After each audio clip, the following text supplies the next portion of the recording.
What's up, guys? It's Ben here with the Half Court Heave podcast. It's Isaac here with the Half Court Heave Hoodie podcast. Ben, Hoodie Isaac, and Arjun down there, and we got a lot to talk Repping the Half Court Heave merch, guys. Please get free merch. It's amazing. I ordered mine tonight. Fire, bro. This Finally got his merch. Let's go. All right, guys. Take example from Isaac. Please get your merch. It's really cheap. It's amazing. Fast shipping comes within like a week.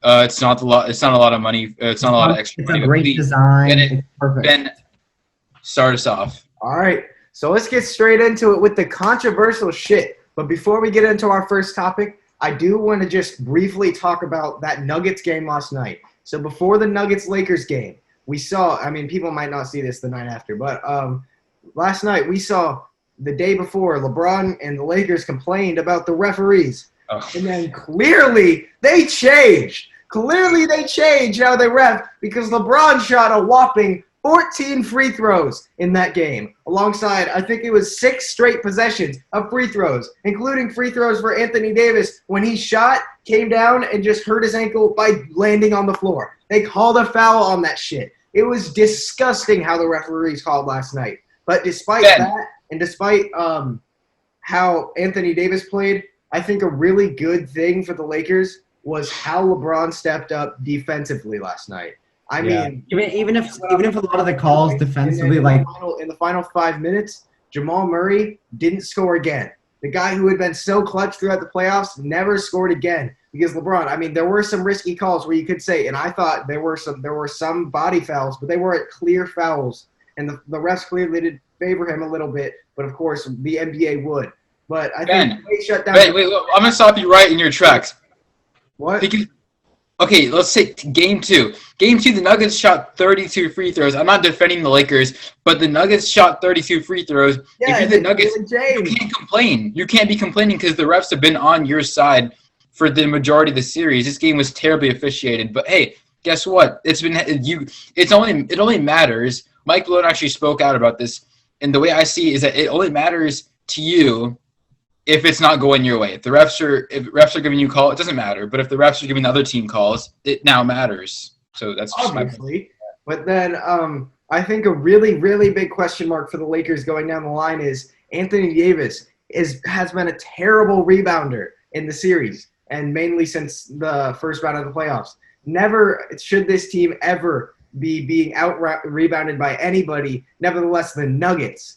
You have Anthony Davis got 5 boards. He had 1 board going into the final 5 minutes of the fourth quarter. Anthony Davis was atrocious on the boards. Now, he was an amazing scorer. He did great. He carried the load scoring-wise. LeBron had a terrible shooting night. Couldn't hit a 3 for shit. But Anthony Davis really, really needs to step it up on the boards. The game before, he had, 2 rebounds? Anthony Davis can't grab anything if he's playing against a 6th grade rec team. He can't get anything on the boards. But anyways, I think that's also they have great centers. Like Dwight Howard's been playing really well this year. So they have no excuse to get out. Theoretically they should be the best. They have the strongest post game in the entire league. Maybe besides the Bucks, but they're really good. No, we're talking about 3 7-footers. Let's get straight into our first topic now. And we're going to be talking about the MVP race. Now, a lot of people on NBA Twitter and just the NBA fan base in general have been saying that LeBron James was robbed of most valuable player. Now, I would think we will have a consensus pick here. Was LeBron robbed of the MVP award? Isaac, do you want to start us off? No. All right. Yeah, I can start us off. That's fine. Okay. Yeah, I think LeBron was robbed of the MVP. I'm not surprised at all because statistically, anybody who doesn't know basketball, if you look at statistically, you're going to say Giannis had a better season, okay? Statistically, Giannis had a better season, but LeBron James was robbed of MVP. Okay. Here we go. We're going to start off. If you look at his numbers and how he affected his team, he didn't really change that much from his play last year. I wouldn't argue. Wait. Is this the most improved player award? No. Or is this the most valuable? Wait, Ben, let him finish. Finish. Player. Okay, I'm going to take a little bit of an unconventional argument because looking at statistics, of course, Giannis won. Okay, but I don't think that's really the only thing that should go into looking at statistics. First of all, if you want to talk about statistics, which we can, statistically, Giannis had a much better season. Statistically, LeBron James in his 17th season for the first time in his career, 17 seasons, that's a big deal, okay? He's a much older player, so that I feel like that should be taken into account. I think personally that should be taken into account. He averaged 10.6 assists. You can fact check me on that, but he led the league in assists. LeBron James playing the point guard position, which is new to him. He's never really had this role in team before. He really hasn't had this role. Okay, leadership-wise, he's had a role like this before, but he hasn't had this role in team before. 10.6 assists? Okay, that's an astounding number. I mean, he almost averaged a triple-double. He was very close. I think he had about 8 rebounds. He almost averaged a triple-double, okay? So statistically, Giannis had a better season, but if you look at LeBron James, I think it does matter. It does matter for how they played last year because Giannis had the exact same season. But LeBron was the most important to his team, and LeBron was the most valuable player out there. Now, and then if you look at the value that he brought to his team, also think about this. They were what? They were 2 games behind the Bucks in a far better conference. I mean, the West is far better than the East. You cannot debate. Let me get in here. Way better than the East. I'm done with you speaking bullshit and lies into my ear. The West is way better than. Wait, Ben, wait. Isaac, say it. Just the last thing. Say it. He took his team almost to the best record in the NBA by 2 games in a far better conference than Giannis. Giannis barely improved from last year. LeBron James was the most valuable player for his team. He was the best player in the NBA this year. There you go. That's it. That's all I have to say. You're giving me a headache, honestly. Your takes are so disastrous. This is just the epitome of a casual NBA fan that is going into my ears and coming out straight with bullshit and lies. Giannis Antetokounmpo not only had the better statistical season, but he had one of the best statistical seasons in NBA history. He led the NBA in field goals, defensive rebounds, player efficiency rating, defensive rating, defensive win shares per 48 minutes, box plus minus, and defensive plus minus. Let's not forget he won Defensive Player of the Year. But then, if you go to statistics, not deservingly, as he's proved. First, I'll let you talk. Let me talk. It's my turn. So, you said that Giannis didn't improve. It's not a most improved player award, or else they would count improvements. And then you also talked about how LeBron's doing this in his 17th season. I'm done with the bullshit of people saying that just because he's old, it's not the most valuable old guy.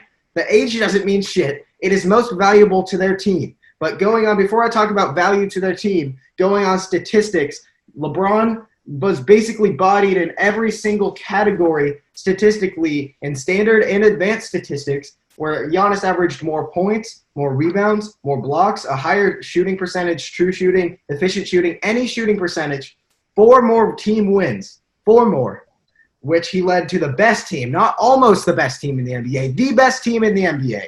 And then you look at the advanced statistics.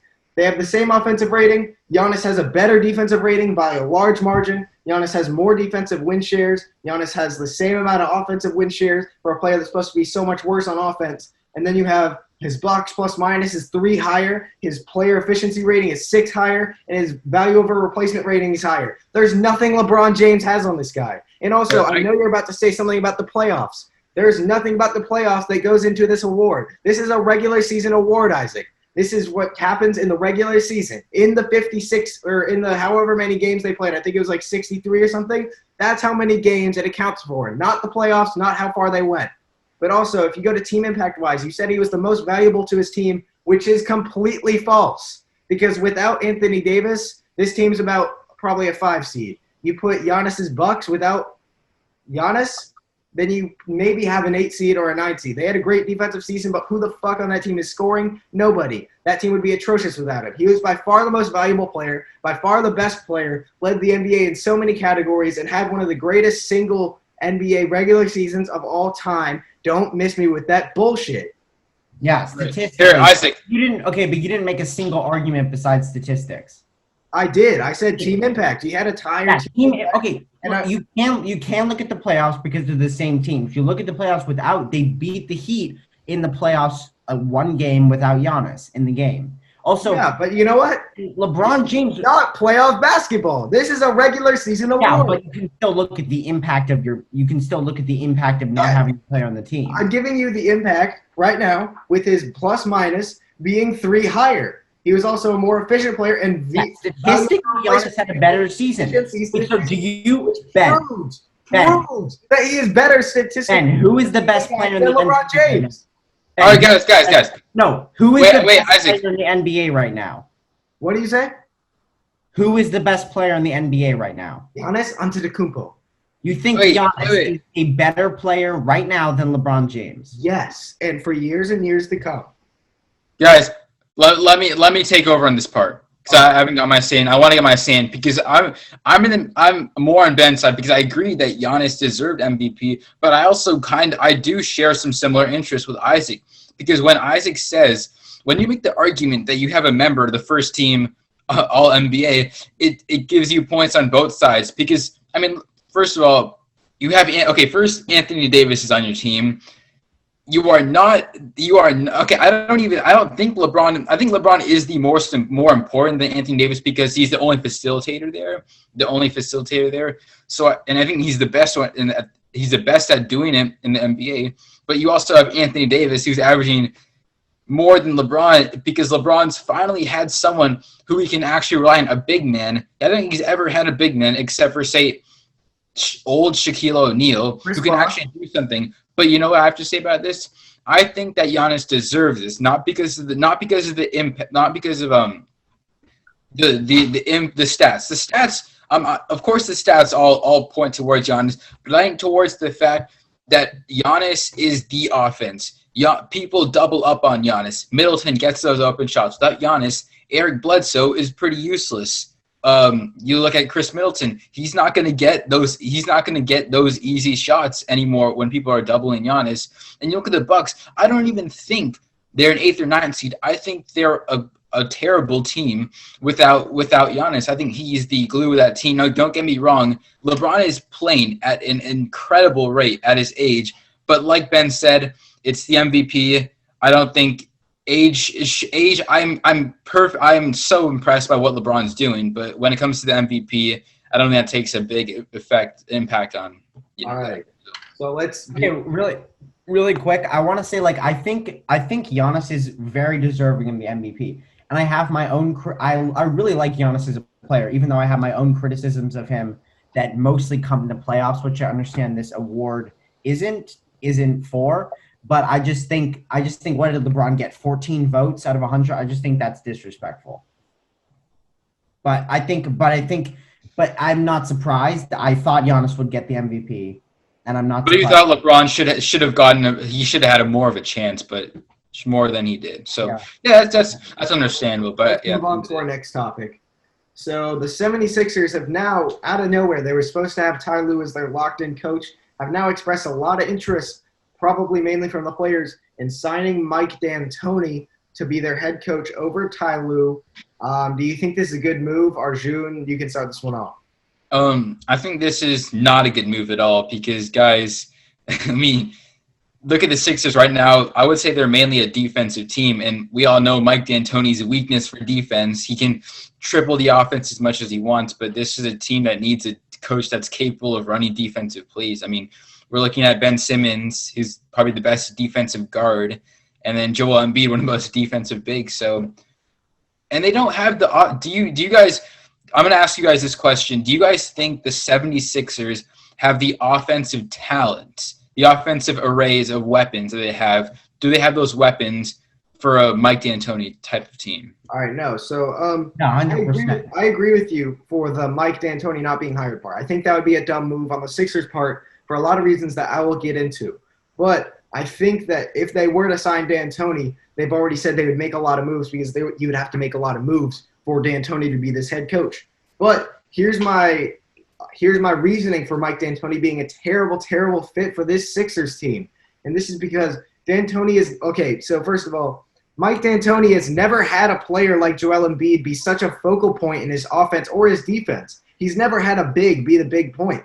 He's had his Kobe as his big point. He's had Carmelo in New York. He's had Steve Nash, and he's had James Harden. He's never had a big as his big thing. He's always been a 7 seconds guy, which also leads me to the thing that he's way too stubborn to switch his coaching scheme.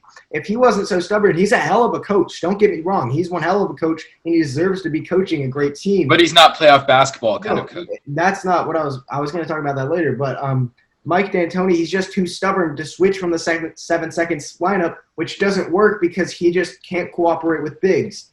But then also, you look at his past where he hasn't earned any respect from the people he has coached. You look at that team with Kobe, Dwight Howard, and Steve Nash, and that team was supposed to be great and challenge the Heat when it was together, but then it ended up flopping until Kobe started to coach it basically himself, and D'Antoni didn't have the power to override Kobe.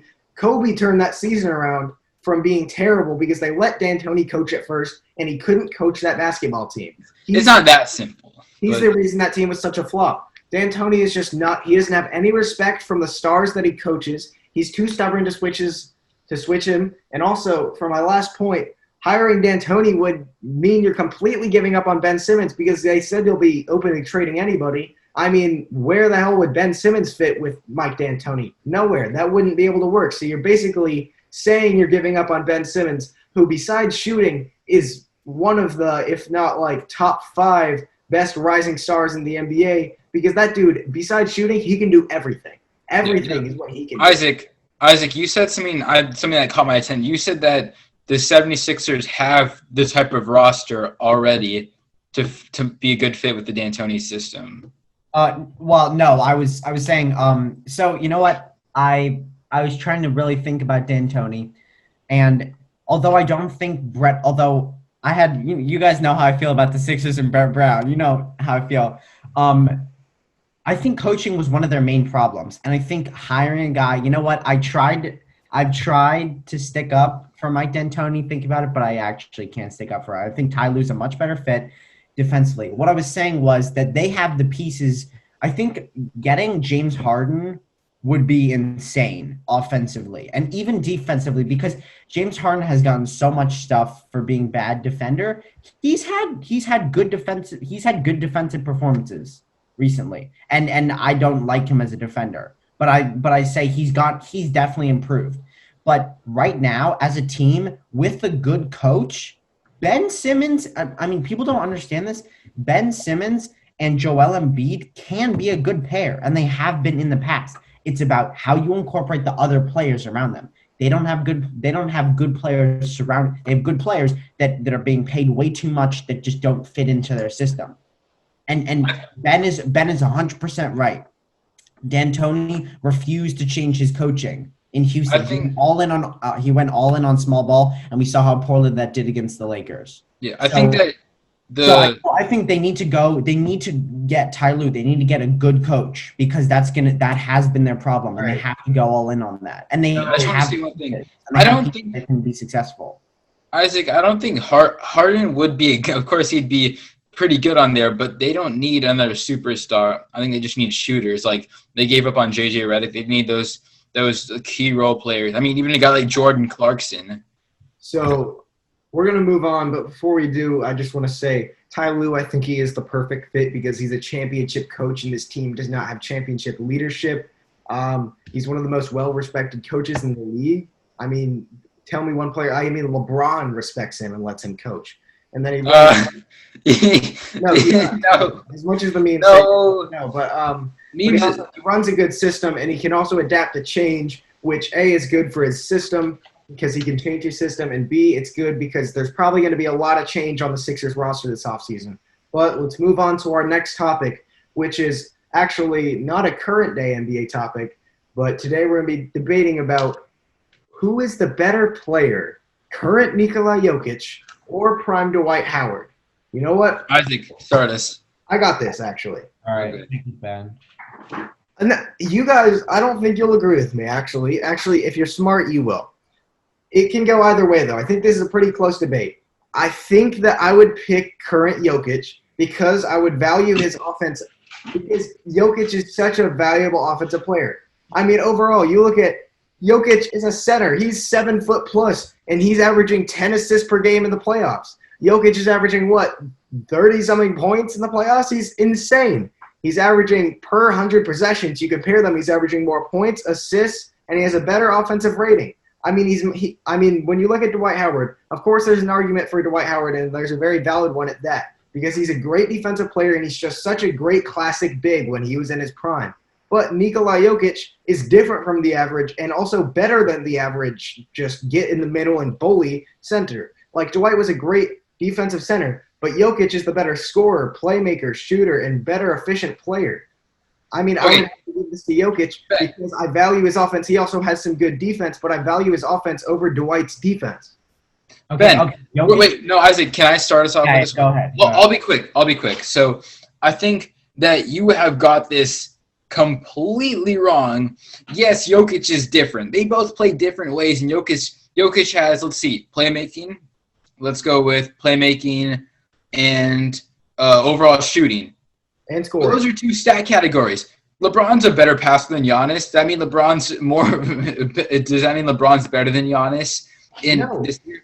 No, he's not. But look, you're talking about. Okay, go ahead. That was my bet. That's not a great comparison. All right, it's not a great comparison. But also, just continuing on my statistical argument, these are the impacts parts of them.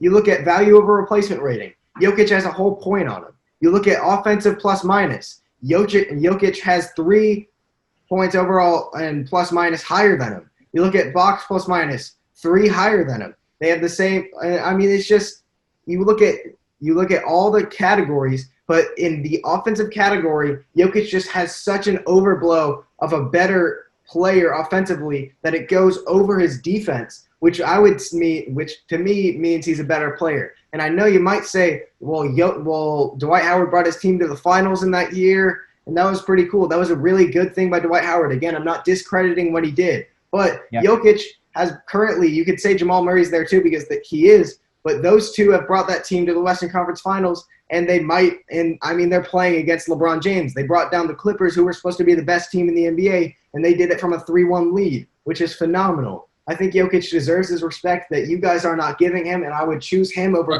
Dwight Howard. Ben, you've given your argument too. I get that. And I think that, of course, Jokic deserves the credit. He's now officially the best center in the NBA right now. But you are completely disregarding the fact that, of course, Jokic's offensive ratings are going to be better. Dwight Howard is a high-usage player. The Denver Nuggets have a guy like Jamal Murray. Jamal Murray is going to be a pretty big part of the offense. Who else is there to run the offense? Dwight Howard didn't have a great point. He had DJ Augustine to help him out. He didn't have that much help. Now, I know the Celtics did not have Kevin Garnett, but they still have an unbelievably stacked team, and they underachieved. So the fact that any team that can beat that team should be held in high regard. Now, let's look at the stats. Prime Dwight Howard had at his most 2.9 blocks per game. We're talking about 3 blocks per game. At his most, he had 15 rebounds per game. We are talking about a rebound beast. Now, you can say that Jokic has more weapons in him. That's true. But who would I rather have on my team? Who do I think is a better player? I would rather have the most bruising big man who was going to average 15 rebounds a game and 22 points. Now, both are high scorers, and Jokic has more offensive weapons. But I'm taking Howard because of the past events, what Howard has done in the past. Now, Jokic may have another prime, but yeah, Isaac. Jokic is a great player, and he's not in his prime yet, which is that's looking very good for the Nuggets. He's not in his prime yet, and he's probably gonna have a better career than Dwight Howard because Dwight Howard's career kind of fell off a little bit, actually a huge amount. But he's having a good comeback with LA. But prime Dwight Howard was he was another beast. And you're talking about Jokic from right now, who's in a point where he's elevating. You would say he's gotten respect in these playoffs, right? So he's developing, he's on the climb right now. So at the peak of his climb, sure, I would take him over Dwight Howard. But, I mean, looking at these stats, first of all, great field goal percentage, obviously, but I mean, yeah, rebound machine, and he was another player in Orlando. I mean, he was such a good player in Orlando. Like, I'm gonna take Dwight Howard because I just think overall Dwight Howard in his prime is just a better center than Jokic. Ben, one more thing. I'm just gonna say one quick thing, but Dwight Howard had one season where he shot 61% with 22 points per game. That's unbelievable. I mean, Jokic is nearly averaging a triple-double right now in the playoffs and in the in 2010. In 2010, he averaged 23 points, 14 rebounds, and 60% field goal percentage. With 78 games played, 78. He missed 4 games. I mean, that's really impressive. That's really impressive. Move on to our next topic, which is just generally making our takes for the NBA Finals, assuming that both the teams up 3-1. We're doing this before Celtics, Heat, and they're both at 3-1 right now. What are your takes for the Heat versus Lakers NBA Finals? Actually, I'll start this one off again if you guys don't mind. No, Ben, I'm cutting you off. I've said this from the beginning of the playoffs. I'll say it again. Even though if it will be Heat Lakers, I like the Heat a lot as a team, even though they're doing some fucking annoying things to my Celtics. I like the Heat as a team, and they are probably the worst matchup in the East for the Lakers. They're a really good matchup, so I'm giving that to them. They're a great matchup with the Lakers. They're a much deeper team. That being said, I've said it since the beginning of the playoffs. The Lakers are going to win the finals. LeBron James will get finals MVP and his 4th championship against Miami in the finals. It's going to be a great series. And do not – if the Lakers count Miami out like they could do, Miami could win. But Okay. I'm taking – Look at the possibility of solely based on the performances that I've seen by the Lakers pieces. By the way, Rondo playing a lot better. Dwight Howard's playing very well. Alex Caruso, he's playing pivotal minutes. There are guys on the bench, but it's about the 2 guys. It's about Anthony Davis and LeBron James, who are just, they don't have an answer for both of them. No, they do. That's the problem. They do. Bam. But Ben. All right. So, hey, you said that they will, if they count them out, then the Heat will have a chance. The Lakers, LeBron's not counting shit out. That's not happening. There's no possibility of LeBron counting anybody out. He is the reason that the NBA is happening in the bubble. He wants to win it so bad, but honestly, with how the Heat are playing, with how Tyler Herro is playing, I might have to take the Heat. Because, no, you look at it, I know that sounds outrageous. And I mean, not outrageous. You know, the heavy favorite. No, let me talk. Let me talk, Isaac. So, the Lakers, they have Anthony Davis. He averaged what, 3 rebounds in the last two games?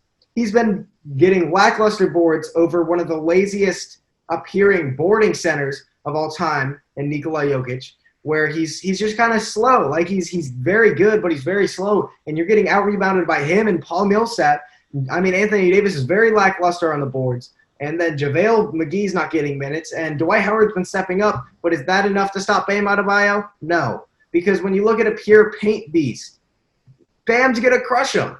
Bam's going to crush into them. Because Anthony Davis can't get any boards for his life. You look at LeBron recently. He can't hit threes for jack shit. But then, I mean, he's still been playing well. Don't get me wrong. I still think they're playing very well. This is going to be a very competitive matchup. But with also the way the Heat have been playing together, they have some of the highest chemistry I've seen on a basketball team, especially with a team full of like first and second year players. You have Bam Adebayo, who's an amazing center, and he's playing well alongside his Kentucky buddy in Tyler Herro. And then Tyler Herro and Jimmy Butler, the bromance of the century, they're playing super well together. Tyler Herro dropped 37 points in Game 4. What was that? That was ridiculous. I mean, people are already praising him through the roof, and for good measures, because he's a great player. I think that this team simply has a huge chance to take on the Lakers that people really don't see, because people see the LeBron factor, when really Jimmy Butler is one of the most MJ-like mindset players, not on the court, but mindset players that we've seen. So when you say playoff Jimmy, I would put that in that category of wanting to win so bad he'll do anything. The dude hasn't even gotten a haircut or shaved his beard since since the bubble came in. He has one of the ugliest mustaches I've ever seen because he's not shaving until he goes home because he wants to win so bad. That's why I think that the Heat have such a legitimate chance that I might have to take them. I'm still torn, but really I don't know because the Heat have such a great team with such great chemistry. And also you look at the Lakers, the chemistry really isn't there. They have so many loose let turnovers that just happen on a bad pass because the players can't communicate well. Kyle Kuzma's the stereotypical super into himself light skin on every basketball team who thinks he's the greatest, but he's not anywhere near an all-star level. He's kind of mid. But then I think that Ben, wait. I know, I'm wrapping I have up. one quick point. You did a good amount of talking. I have one quick point. Look at this. The Heat in game 1, and look at the Celtics. You have to admit, even if you think the Heat are better than the Celtics are not playing near to their full potential right now. You have to admit that. And it's because the reason that they're not playing their full potential. It doesn't matter. The reason they're not playing to their full potential is because the Heat are running such a tight net zone that they can't do shit. I hate it when people say that. Actually, it's because Brad Stevens coached like the bench. Okay, listen. Before I give it to Arjun. Guys. Okay, I'll start talking. Isaac, I'm gonna piggyback off your point because I agree. I have one really quick point. The Heat, game one, the Heat beat the Celtics by 3 in overtime. Game 2, the Heat beat the Celtics by 5. These are not big margins. Then the Heat lost by 9. Then the Heat won by 3. So these are not big margins. The Lakers are a better team than the Celtics, and that's coming from a Celtics fan. So that's my point. Okay. So Isaac, I actually agree with you because people are talking about the Heat are dominating the Celtics. I mean, if we're being real, the Celtics should be up 3-2 right now. They should be up 3-2 if they didn't blow their leads, if they didn't choke. They were up by 14 in the fourth quarter. Game 1, Game 2, they were up by 20 in the second quarter. Game 3, well, they won that game. But look, okay, now going back to the main topic. You know, I'm with Ben on the fact that the Heat are a more deep, a more versatile team. I think the Heat are the most versatile team in the NBA. They've got shooters, veterans, and I mean, I think if I were to find, I'm torn because I think I could go either way. I do think the Lakers are going to win just because of those 2 first-team all NBA players. But if the Heat do win, if they win, I want you to credit this one man who is not getting a lot of credit, Goran Dragic. That is the definition of leadership mentality. He is a guy who is a one-time All-Star, but he isn't a big guy. You know, he actually was on the bench in the majority of the season, letting Kendrick Nunn go in over him, and now he's leading the Heat in scoring.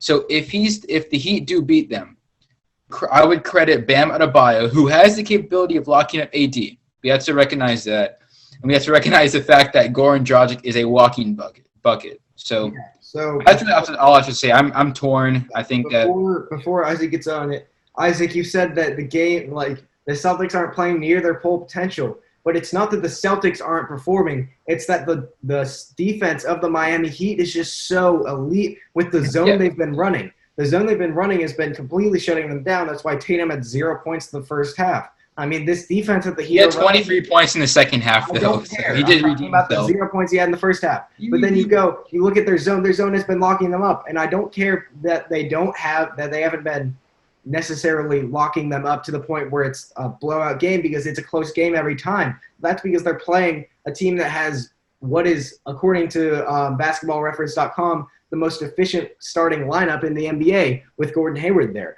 I mean, you're beating a very good team that has a better starting lineup overall than the Lakers, in my opinion. The Lakers have the stars, but, I mean, you also have some great defenders because you also look at matchups-wise. I mean, LeBron is being guarded right now by who is it Michael Porter Jr.? Is it Gary Harris? Then you go to the finals and you meet Jimmy Butler. And that's a different dog. In the finals, that is a different dog. We have not seen him in the finals, but we've seen him in the playoffs. Sorry for my misspeaking. He has been beautiful on defense and on offense. And also Anthony Davis. He has Bam Adebayo, who's one of the most underrated shot blockers in the Defense Player of the Year race. I just think that the Heat have a way bigger chance than people would say, and I wouldn't be shy to pick them right now. And here's one key for the Lakers. The Celtics have one of the best interior, not as good defense. Celtics have one of the best perimeter defenses in the league with Marcus Smart and Jaylen Brown. And also Tatum's a pretty It's not just perimeter defense. It's actually also interior defense. Yeah. Like just defense as a whole.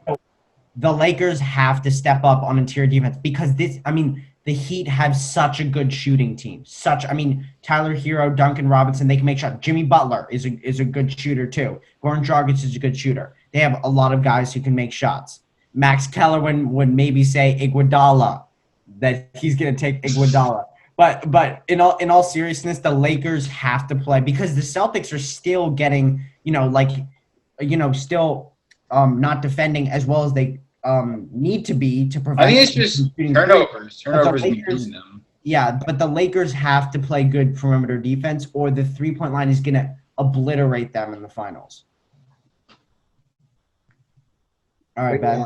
Let's move on to our next topic if we're done here.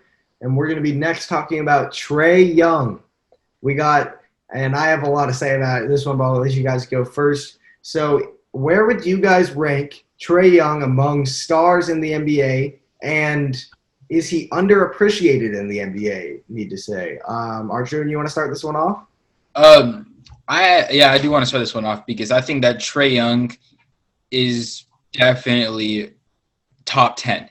He is top 10 in the NBA right now. What? Trae Young is top 10 in the NBA. You want to know why I think that? You can give me his field goal percentage. His field goal percentage is pretty bad. It's 43%.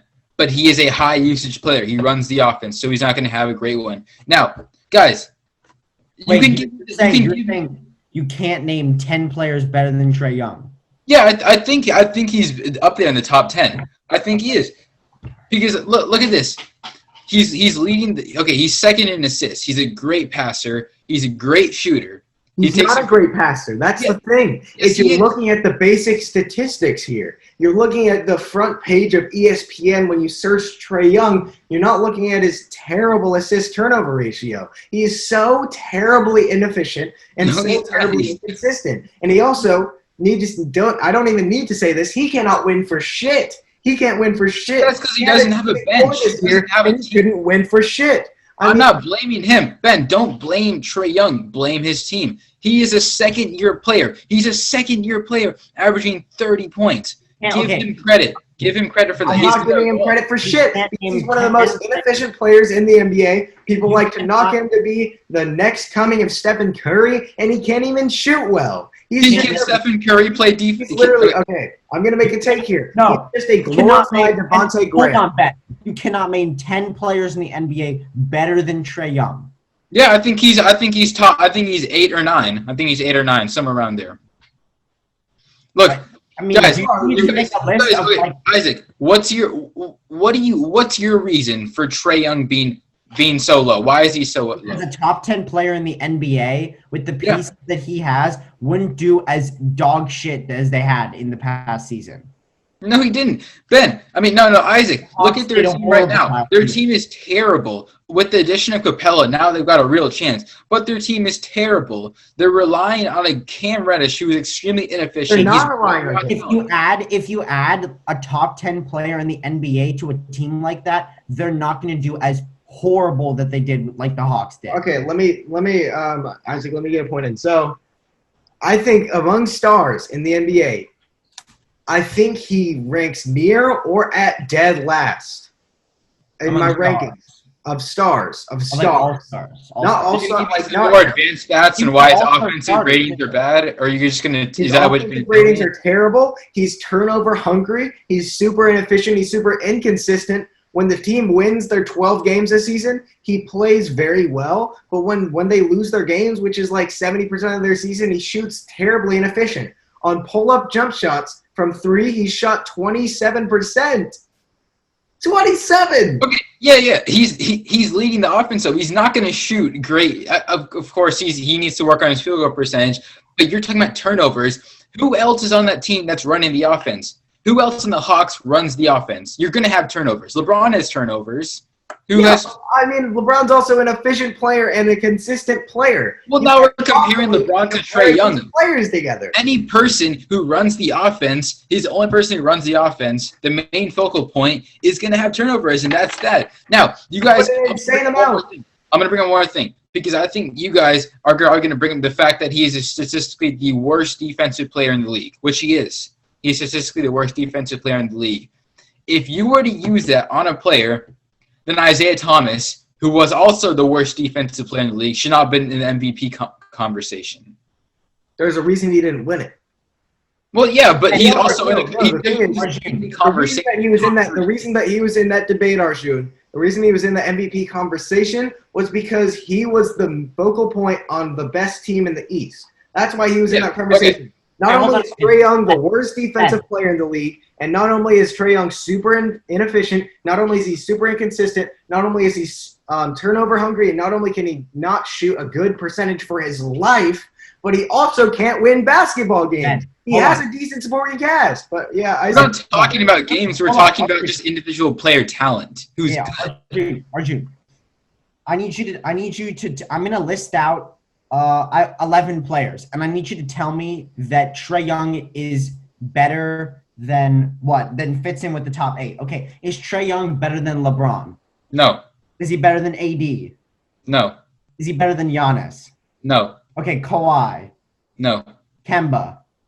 Yes. You think he's better than Kemba Walker? Okay, that's outrageous, but we'll move on. Joel Embiid. No. James Harden. No. Luka Doncic. No. Jimmy Butler. Yes. You think he's better than Damian Lillard? I think Jimmy Butler's overrated. I think he's been playing terribly this Western Conference. Damian Lillard. No, Damian Lillard is probably the most underrated player in the NBA right now. Russell Westbrook. I mean, he's better than Russell Westbrook. Westbrook is terrible. It's okay. Okay, no, he's not terrible, but he's just no. I don't think Westbrook. There's no way. Is he better than Tatum? Is he better than Tatum? No. Okay, no. We're about to move on, but let me just hold on a second. It's not even close. I mean, he's overrated. He was a starter, wasn't he, in the East? All right, Isaac. We don't have much time, but before we move on, you can't possibly tell me. I mean, Russell Westbrook is just Trae Young's efficiency, but a little better and can do more. So there's no argument for that. And Kemba isn't in the top 10, but also he's a lot better than Trae Young because he's actually somewhat efficient. And then you said Jimmy Butler, even though Jimmy Butler's the one coasting a team to the Eastern Conference Finals. No, he's not. He's not in the Eastern Conference Finals. Not during the Conference Finals. Jimmy Butler's been pretty bad during the Conference Finals. Yeah, we have to get on to our last topic of the day. Maybe we have time for another, but look, wait. I don't want to say anything. I do think Jimmy Butler's been a huge part, but I don't think he's been playing well so far this conference and the regular season wise. I don't think he's been playing as well as Trae Young. So, yeah. But okay. So where does Tyler Herro fall in your 2019-2020 rookie class rankings? Now, Arjun, you sound pretty stupid last topic. Let's see your take on this one. I think that Tyler Herro, after what I've witnessed in the playoffs, not just the regular season, but in the playoffs, I think Tyler Herro is probably second in the rookie class. He's better than Ja Morant. He's not better than Zion, but he's better than Ja Morant. You want to know why I think that? Because this man dropped 37 in a playoff game. He's been averaging 16 points per game in the playoffs.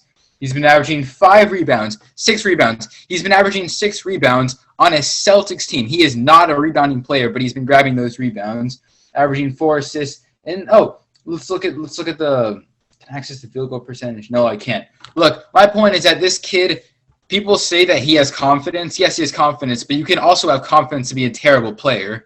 But he can deliver time and time again. He is that man. He's insane. I don't like him because he's killing my team, but I think he's better than Ja Morant right now. Just like rankings, power rankings. So you talked about a playoff game. Obviously, Ja Morant didn't make the playoffs, but that wasn't in his power. He put up all that he possibly could, and his team. In the bubble, did he put up all he could in the bubble? He secured the 8th spot. And they somehow blew it. Is that what you call it? They had the 8th spot, and he was averaging amazing numbers. Even though that final game against the Trailblazers for the spot, I mean, he played well. His teammates just didn't play well. And Jaren Jackson Jr. also fouled out in that game, I'm pretty sure.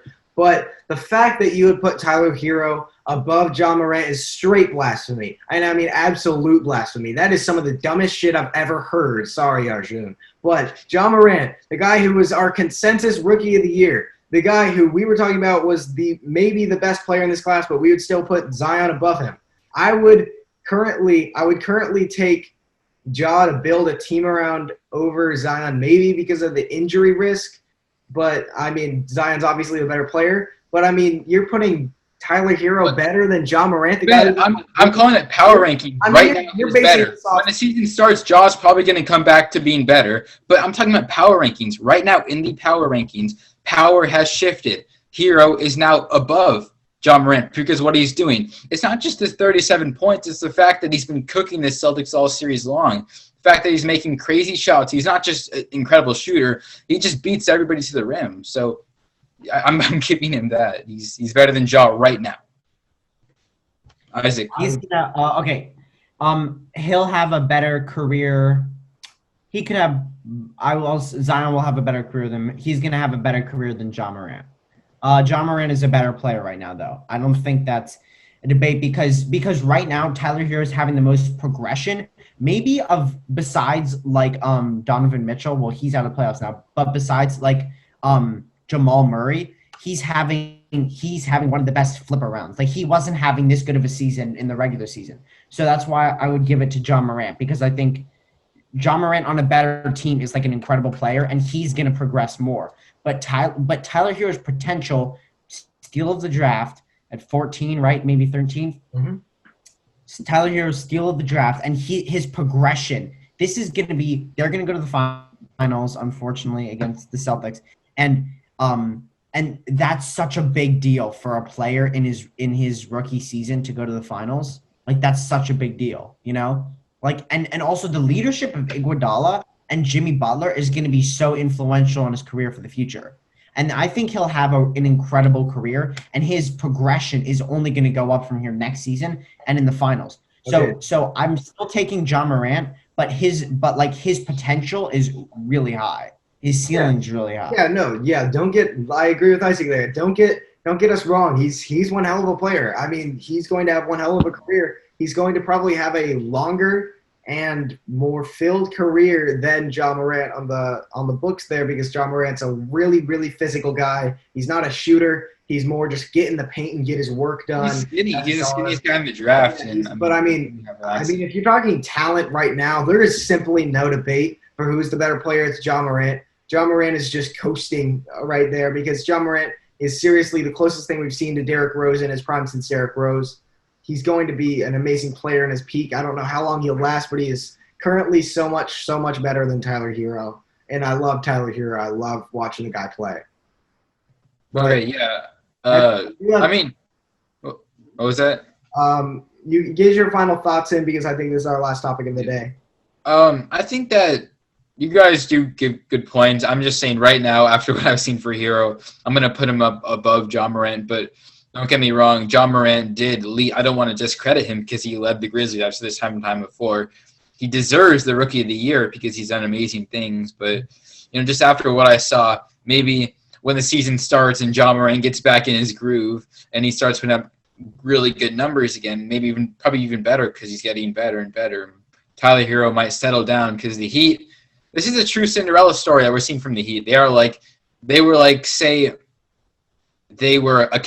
the candle in the regular season, and now they're really they're like the fire. Yeah, they're like a flamethrower right now. So yeah, that'll be it for us today. A lot of good debates. I think I lost half of my voice screaming at Arjun and Isaac.